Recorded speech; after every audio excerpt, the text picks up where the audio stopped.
अस्सलाम वालेकुम students. Next lecture में हम फ्लावर के जो रिमेनिंग पार्ट्स हैं उनको डिस्कस करेंगे। लास्ट लेक्चर में हमने फ्लावर के कुछ कंपोनेंट्स के बारे में देखा था जिनमें सेपल्स थी, ठीक है, ये जो ग्रीन कलर के नीचे पार्ट्स थे। उसके बाद पेटल्स के बारे में देखा था, जो फ्लावर की पत्तियाँ होती हैं कलरफुल और इंसेक्ट्स को अट्रैक्ट करती हैं, पोलिनेशन में हेल्प करती हैं। इसके अलावा हमने रिसेप्टिकल के बारे में देखा था कि फ्लावर का सबसे नीचे जो स्टॉक है उसके ऊपर एक स्वोलन सा पोर्शन होता है। इस पोर्शन के साथ बाकी तमाम जो पार्ट्स हैं फ्लावर के वो अटैच होते हैं, दैट इज़ कॉल्ड रिसेप्टिकल। और उस रिसेप्टिकल के नीचे एक स्टॉक होती है, उस स्टॉक का नाम क्या है? पेडिसल। तो यहाँ तक हमने देखा था। नेक्स्ट हमारे पास जो कंपोनेंट जिसको हम डिस्कस करेंगे वो है स्टेमन, ठीक है। अब स्टेमन को हम एंड्रोशियम भी कहते हैं। इसके बारे में देखते हैं कि स्टेमन एक्चुअली क्या है। स्टेमन जो है ये फ्लावर का मेल पार्ट है, ठीक है। यहाँ पर जो है वो मेल रिप्रोडक्टिव जो स्ट्रक्चर्स हैं, जो पोलन ग्रेन्स हैं वो बनते हैं। स्टेमन consist of anther and a filament. जो स्टेमन है उसके दो कंपोनेंट होते हैं, एक एंथर और एक फिलामेंट। ये सारा एक स्टेमन दिखाया गया। इस स्टेमन के नीचे जो है ये फिलामेंट है और उस फिलामेंट के ऊपर जो है ये सारा component that is called anther, ठीक है। All the stamens together make up the androecium, ठीक है। जितने भी स्टेमन्स होते हैं फ्लावर के अंदर, ठीक है, यहाँ पर देखें कि ये दो स्टेमन है, एक ये है और एक ये है। तो जितने भी स्टेमन्स फ्लावर के अंदर होंगे उनको कलेक्टिवली हम कहते हैं वो क्या हैं? एंड्रोशियम है। स्टेमन के कंपोनेंट्स की तरफ आते हैं। स्टेमन के कंपोनेंट में जो पहला component that is called filament. Filament is a stock that hold the anther. ये एक स्टॉक है और इसने एंथर को होल्ड किया हुआ है in a suitable position to disperse the pollen, ठीक है। एंथर को ये अपराइट बिल्कुल स्ट्रेट रखती है ताकि ऊपर से पोलन ग्रेन्स हैं वो इजीली डिस्पर्स हो सकें। The anther also contain vascular bundle. अगर हम एंथर के बारे में देखें तो एंथर के अंदर वेस्कुलर बंडल होते हैं। यहाँ पर देखें कि स्टेमन, इसका ये नीचे फिलामेंट और उस फिलामेंट के ऊपर ये सारा एंथर है, ठीक है। इस एंथर के अंदर यहाँ पर देखें ये वेस्कुलर बंडल्स हैं जिसमें जाइलम और फ्लोएम होता है जो फूड, न्यूट्रिएंट्स, पानी जो है वो सारा प्रोवाइड करते हैं। अब इन वेस्कुलर बंडल्स के अंदर फ्लोएम है जो फूड को ट्रांसलोकेट करती है, जिसमें सुक्रोज आता है और अमाइनो एसिड्स आते हैं टू डेवलपिंग एंथर।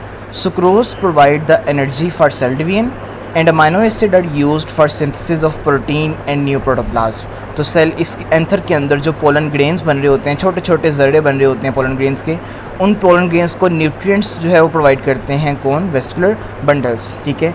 उनको अमाइनो एसिड और सुक्रोज जो है प्रोवाइड की जाती है। जो जाइलम है वेस्कुलर बंडल के अंदर वो ट्रांसपोर्ट करती है वाटर को और मिनरल साल्ट्स को, ठीक है, एंथर तक। तो फिलामेंट के अंदर से होते हुए वेस्कुलर बंडल्स हैं वो एंथर तक आ रहे हैं और ये वेस्कुलर बंडल्स हैं ये न्यूट्रिएंट्स प्रोवाइड कर रहे हैं। इसके अंदर जाइलम आता है और फ्लोएम आता है। जो फ्लोएम है वो फूड को ट्रांसपोर्ट करती है और जो जाइलम है वो वाटर एंड न्यूट्रिएंट्स को ट्रांसपोर्ट करती है। अब हम डिटेल में डिस्कस करते हैं इस सारे कंपोनेंट को। ये जो हमारे पास एंथर है इसको हम डिटेल में डिस्कस करते हैं। अब जो एंथर है इसके टू लोब्स होते हैं, ठीक है। एक लोब जो है ये वाला और एक लोब ये वाला। तो आप यूँ कह लें कि एक लोब जो है वो ये वाला सारा एक लोब है और इसी तरह दूसरा लोब जो है वो ये वाला सारा दूसरा लोब है। तो एंथर के दो लोब्स होते हैं। हर लोब के अंदर दो सैक्स हैं, पोलन सैक। एक पोलन सैक जो है वो ये वाली है और एक पोलन सैक जो है वो ये वाली है। इसी तरह इस लोब के अंदर पोलन सैक एक ये वाली है और दूसरी पोलन सैक ये वाली है। इन पोलन सैक्स के अंदर बनते हैं पोलन ग्रेन्स, ठीक है। तो एंथर के अंदर जो है वो टू लोब्स होंगी। सबसे पहले anther consist of two lobes. Each lobe contain two pollen sacs. हर लोब के अंदर जो है वो टू पोलन सैक्स होते हैं और पोलन सैक्स के अंदर क्या होते हैं? Pollen grains.